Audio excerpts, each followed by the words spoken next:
Lesson number 3 from Prose, A Letter from a Mother, written by Mary Ann Kane. In this lesson, the writer depicts the letter written by a mother to her daughter. Let's read it. Dear Poonam. Poonam is the name of the daughter. It is strange to write because I'm so used to you being close by. We say a lot without words, you know. But now you're away, and I can't help but think of you. You're growing up so quickly. So this is only the first of more and more times apart until, like a bird, you'll be ready to fly away. It will be my greatest joy to see you strong and confident, even as it brings me sorrow to be apart. In this paragraph, the mother says that it's strange for her to write a letter because she never wrote a letter to her daughter, because the daughter was always around her in the same house, but now the daughter is away, because of which she is writing the letter. And the mother is also feeling happy that her daughter is growing up and is becoming strong and confident, but equally she is feeling sorrow, she is sad that they are not staying together.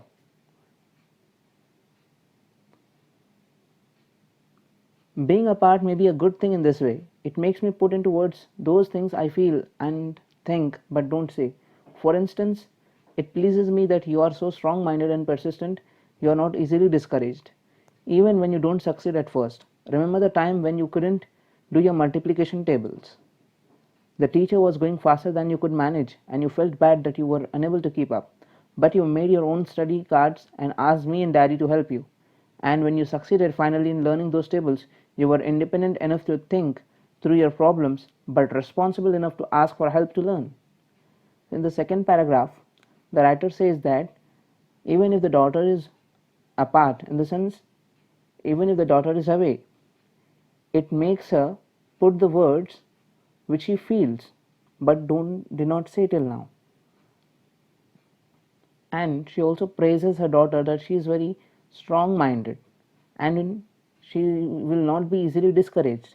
And also she recollects the incident when the daughter was unable to do her multiplication tables, and then she asked the help of her parents. Their parents helped her out and she was able to do the tables. In the sense, she learned it and she managed it well. I know you are in new surroundings with people at your hostel, and the way things are done at home are not the same there.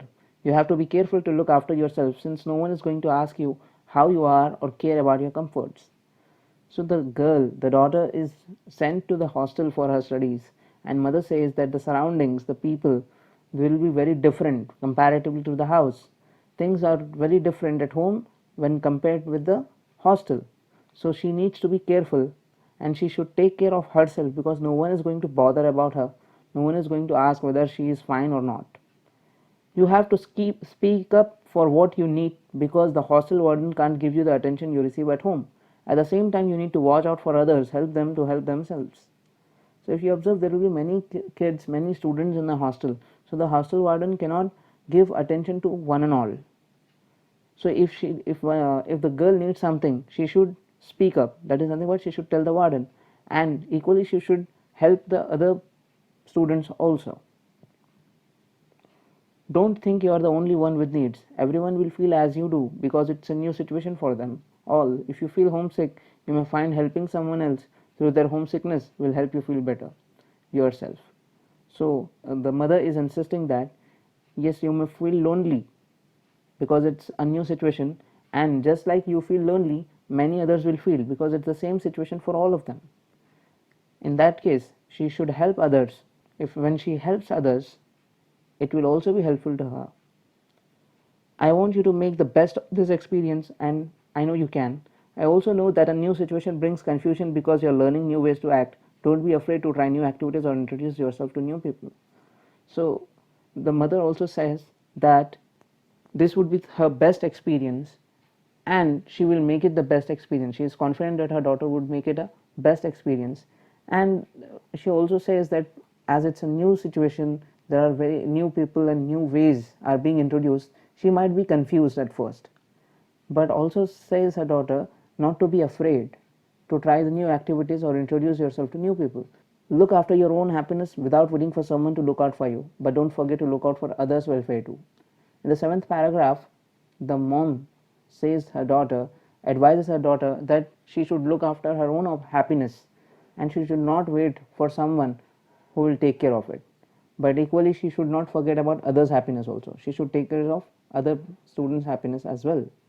You always have done this before, but now that you are on your own, I want to remind you that you are capable of such a responsibility. Don't let new surroundings confuse you too much. In the eighth paragraph, her mother said that she can take care of her own happiness as she did it earlier, but also reminds that it's a responsibility, and also suggests that the new surroundings should not confuse her. Don't let the new surroundings confuse her a lot. Take your time to adjust, but don't forget to be aware of others' feelings even as you discover your own. Lastly, mother says that it would take some time to adjust there, but she should not forget there are other people also over there, and she should care about their feelings, and she should also discover her own feelings. Please write soon. Love, Mom.